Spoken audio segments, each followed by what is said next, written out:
Kala itu sore menyapa dengan senjanya. Siapa yang tidak terpana dengan keindahan senja? Senja tidak pernah berbicara, tapi dia menyapa. Senja juga tidak pernah memilih untuk siapa dia bermanja.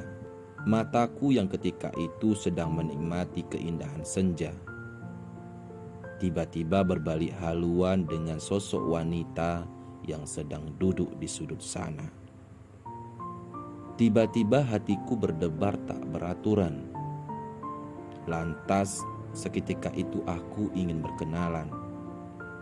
Tapi aku ragu dengan tampangku yang biasa-biasa saja.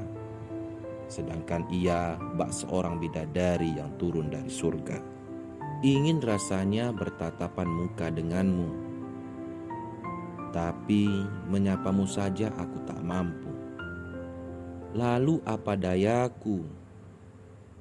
Bahkan senja pun mulai kelabu ketika aku ingin menitipkan secercah harapan ingin berkenalan denganmu. Mungkin bagiku cukup Tuhan yang tahu tentang apa dan bagaimana perasaanku. Satu yang kuinginkan, suatu saat nanti aku ingin berkenalan denganmu dan kemudian menjalin cinta serta meminta restu kepada kedua orang tuamu.